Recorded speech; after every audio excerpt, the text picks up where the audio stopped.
La religion fait partie d'un ensemble complexe de croyances surnaturelles qui reposent sur l'absence de preuves, tout comme l'astrologie, l'homéopathie et toutes sortes de choses de ce genre. On pourrait dire que certaines sont inoffensives, mais je ne le pense pas. Il y a quelque chose d'insidieux à éduquer les enfants à croire des choses pour lesquelles il n'y a aucune preuve. Un esprit trop ouvert, sans sens critique, reste excessivement ouvert. Votre attitude de laisser tomber votre cerveau est dommage, car vous manquez beaucoup de choses. Et se contenter de dire que la religion est inoffensive n'est pas suffisant. Vous avez affirmé dans un discours célèbre qu'on peut défendre cette idée, que la foi est l'un des grands fléaux du monde, comparable au virus de la variole, mais plus difficile à éradiquer. Oui, je le pense, parce que ce dont je parle ici, c'est de la foi, là où la foi signifie croire en quelque chose sans preuve.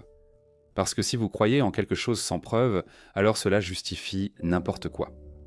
Vous n'êtes plus vulnérable si quelqu'un revient en disant « Attendez, laissez-moi défendre mon point de vue ». Croire sans preuve, c'est la foi. Vous admettez alors ne pas défendre votre point de vue, mais simplement exprimer votre foi. C'est la mienne, c'est privé, je n'y renonce pas, je ne m'en écarte pas. Vous allez simplement devoir l'accepter. Eh bien, ça c'est mal. Et je pense que c'est probablement ce que sont les religions. Je pense que ce sont un type de virus informatique. Se propagent parce qu'elles contiennent dans leur propre code les instructions pour se propager. Crois en moi et transmets-le à tes enfants. Voilà un puissant morceau de code de virus informatique. Crois en moi et va répandre la parole. En tant que missionnaire, crois en moi et tu auras la vie éternelle. Étant donné que l'athéisme ne peut pas avoir de sens de la moralité absolue, ne serait-ce pas alors un saut irrationnel de foi que les athées eux-mêmes condamnent si sévèrement? Pour qu'un athée distingue le bien du mal, La moralité absolue qu'une personne religieuse pourrait professer inclurait quoi?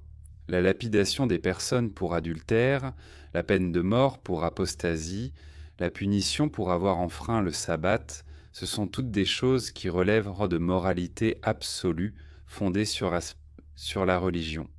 Je ne pense pas vouloir d'une moralité absolue. Je pense que je veux une moralité qui soit réfléchie, raisonnée, argumentée, discutée et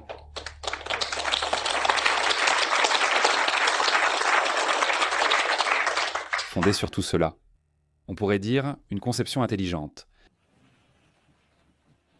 Ne pouvons-nous pas concevoir notre société selon la morale et le modèle de vie souhaité?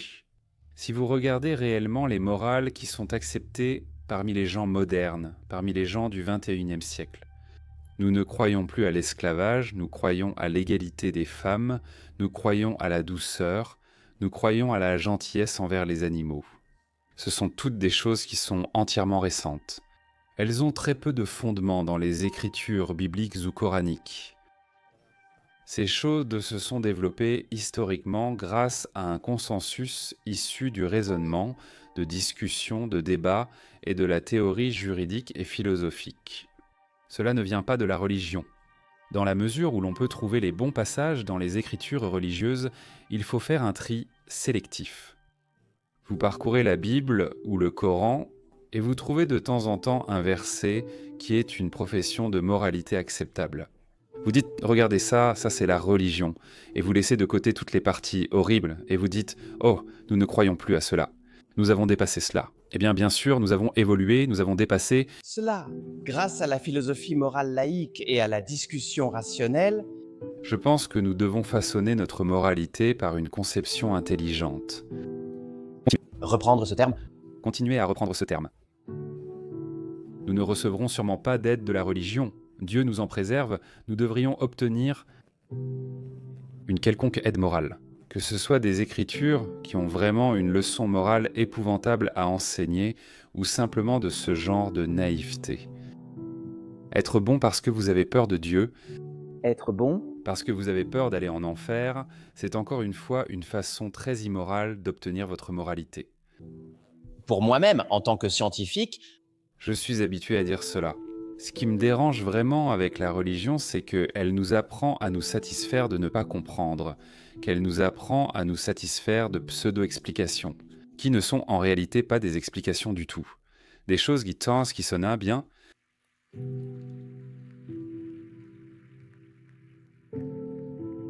Des choses qui ressemblent à une explication, mais qui n'en sont pas vraiment, qui font appel aux émotions, mais qui n'expliquent en réalité rien du tout. Donc je pense que la religion, dans ce sens, peut être l'ennemi de la science, l'ennemi de la vérité. Mais ce soir, je réfléchis davantage au fait que ce qui pourrait vraiment être l'ennemi de la vérité et l'ennemi de la science, c'est l'obscurantisme volontaire, qu'il vienne de la religion ou non.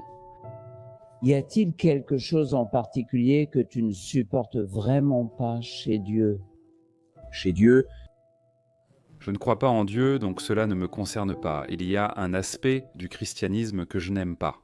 C'est exactement ce que je disais à propos de cette doctrine vraiment odieuse du péché originel, que je trouve en fait hideuse et dégradante, et là, c'est une doctrine de vengeance. C'est l'idée que on peut être absous qu'un péché commis par quelqu'un d'autre doit être payé par une autre personne, ce qui est une idée horrible. Tout cela est une doctrine odieuse. Vous avez évoqué les preuves de l'amour de votre femme. Pour beaucoup de croyants, les preuves de l'existence de Dieu sont similaires. Quand vous dites que votre femme vous aime et que vous en tirez des preuves, le regard et l'intonation de la voix, c'était l'expression que j'ai vraiment utilisée. L'interlocuteur a dit « Les croyants ressentent ainsi la présence de Dieu ». Oui, ils ressentent cela envers Dieu, mais rien ne prouve qu'ils reçoivent un quelconque indice. Je veux dire, leur Dieu est un Dieu imaginaire à l'intérieur d'eux-mêmes. Ils ont l'impression de recevoir de petits regards des yeux de Dieu et des sons de la voix de Dieu. Mais pourquoi devrions-nous les croire puisque nous ne pouvons voir ni entendre aucune preuve en ce sens ?